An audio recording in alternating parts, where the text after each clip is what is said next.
you should really warn your fellow cleaning community about bad clients. And should. For my fellow house cleaners out there, if you don't have like a Facebook group for your local like town or whatever, or surrounding areas for your local cleaners, I highly suggest that you get one. I started one for my area, and I have local cleaners in the area as long as they're like legit businesses. And we refer clients to each other, and then we also warn each other about bad clients. So I got a text today from one of these girls that I work with that's in this cleaning group, and she texted me and she says, "Hey, somebody tagged me and my business on a Facebook post. Somebody was looking for cleaning services and she tagged my business. But the person that's asking for the cleaning, didn't you tell me that she's not a good client and shit went down with her?"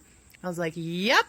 Thank you for showing me that, because I'm going to take a screenshot of it and I'm going to put it in our group and warn all of us in there not to work for this bitch. All right, let me tell you what she did. Let me tell you."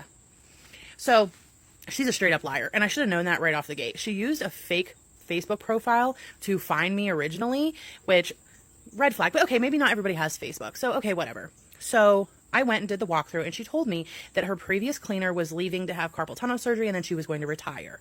And I was like, okay.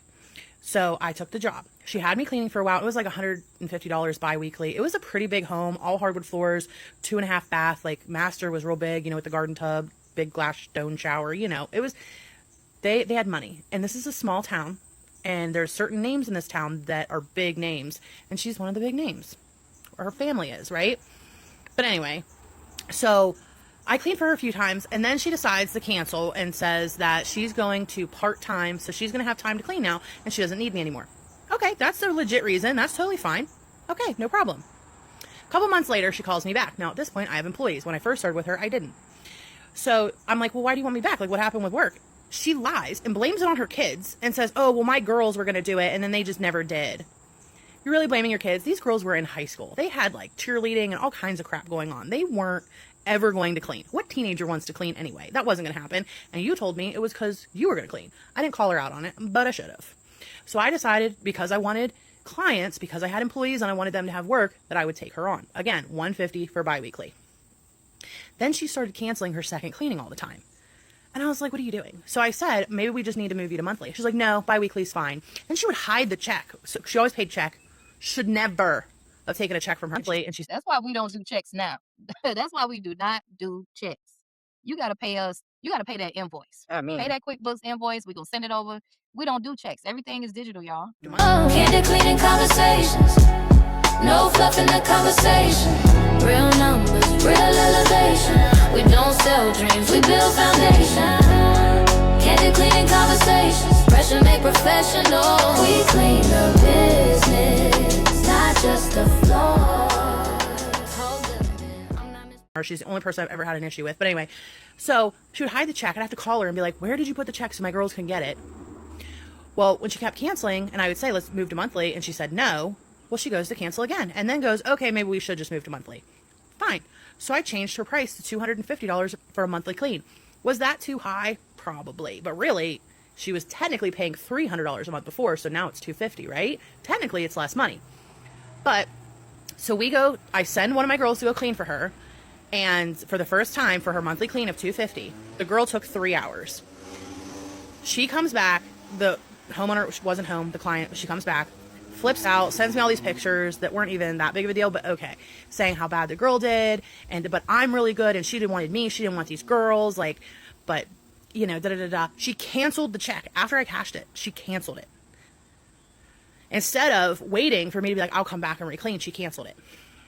So again, me trying to be a good business owner, I was like, I'll come back and re-clean, I'm so sorry, we'll come back, we'll fix everything. And she's like, oh, okay, thank you so much, I really appreciate it, So I come back with my 2 other employees, and we spent 2.5 hours in the house. It's not a massive home, and it shouldn't take 3 people 5 hours to clean, especially after it kind of was just cleaned already.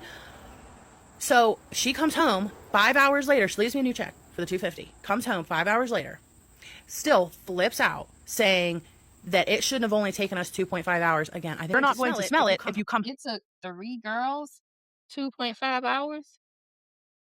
If Did she say 3 girls too? yeah, Man. so the pricing was already wrong. This is the stuff. No. This is the stuff that we be talking about, right? This is the shit right here.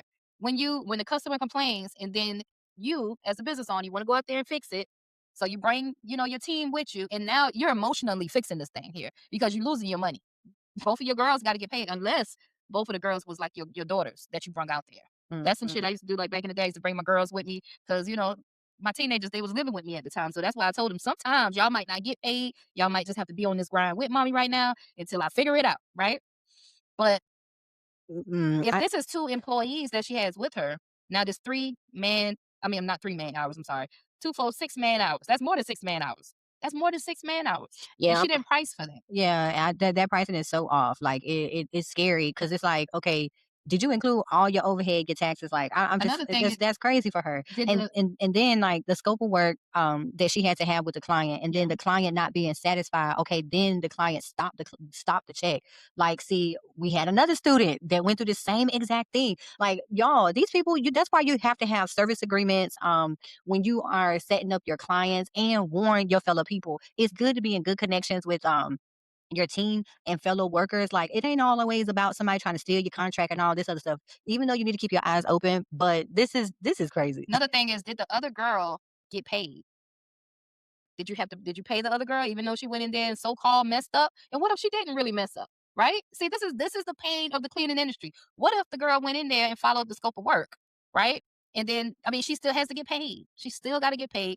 You as a business owner ain't gonna eat. Okay, you just cancel that, right?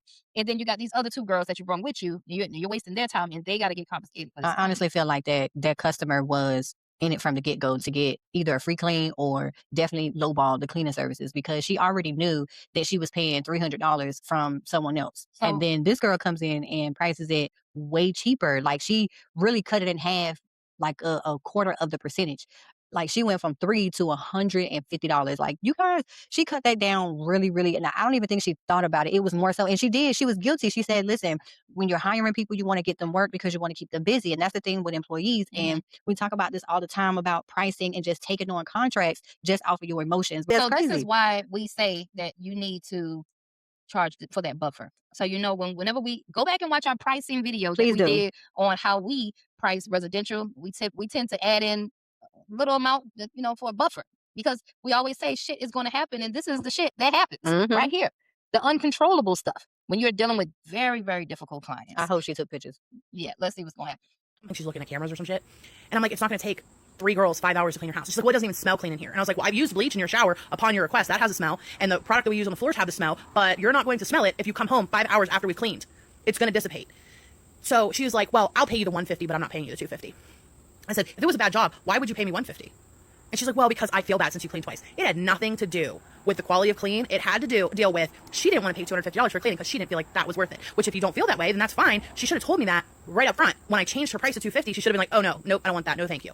Instead, she let us come clean and wanted to pull this bullshit. Says, I sent her pictures of everything that I did in the house because I was like, I'm going to CYA on this. So I sent her pictures and I said, this is what we did, this is what we did, this is what we did. She's like, oh, clearly all you did this whole time was take pictures of my house. You didn't clean. She said, I'm not paying you $250 so you can just Swiffer. So I told her, you know what? You go ahead and keep your money. Clearly you need it more than me. I'll go ahead and still pay my employees for the work that they did, and I'll take the loss. Shit that is the shit we always do. Yeah, now this client done got away. Why do we always do this to ourselves? And Yeah. if we keep on doing this, you out of business. You might as well, this is why we say you might as well go get a job. This is the hard part that people don't talk about. Having hard conversations, having to take someone to court. And then when the money is not, what happens when the money is not enough to even really take a person to court?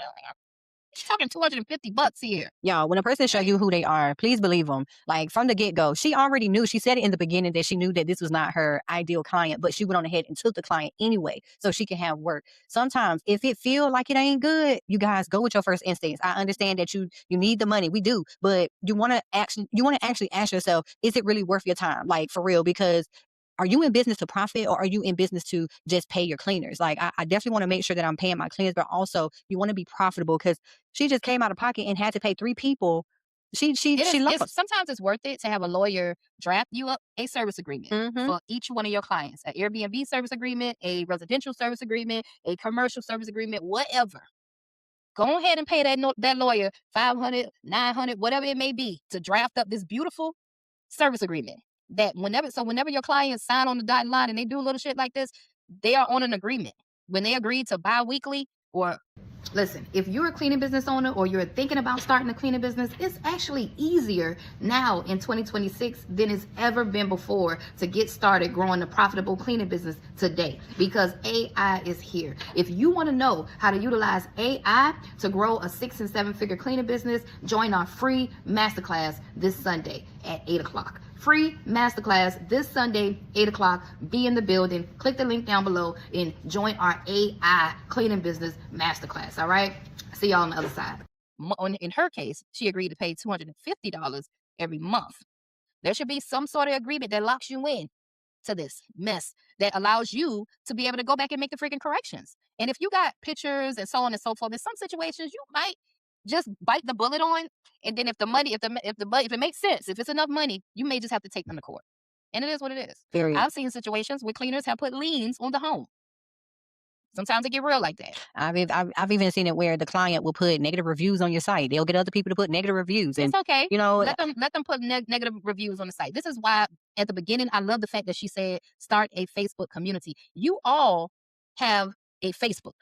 You can start your own Facebook community group inside your city. Whatever city you're in, you start your own group and you start bringing cleaners and clients to your own group. And I love the fact that she said in her group, she warns the cleaners about bad clients like that inside the city. So it make it hard for clients like that to stop BSing with us. I love that about her community. Absolutely. So this is one thing that everybody should take heed on. Like, it's not always about the competition. And like I said, people just stealing, clients and stuff from you. It's very good to keep people aware of what's going on. I know even within our cleaning business, what we do is if we lose a client or if we feel like the client is not fit for us anymore, we will contact one of our contractors and we'll ask them, hey, do you want this account? You know what I mean?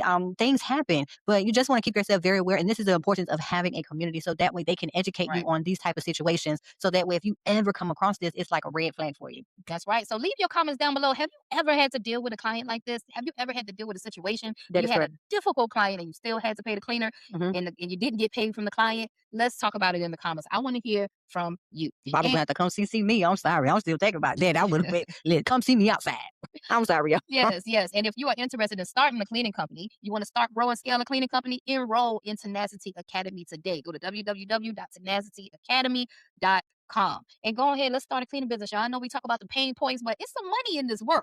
It is. And it's a way for you to get out of that 9 to 5 and start making that money and working for yourself. Okay. All right. Until the next episode, we will see y'all. Peace. Bye. From solo to empire, yeah, we teaching you. Projects on loud, truck on fleet, logo on the side, money on repeat, not just cleaning homes, we cleaning the game. Clean house, clean mind, clean money, Candid cleaning.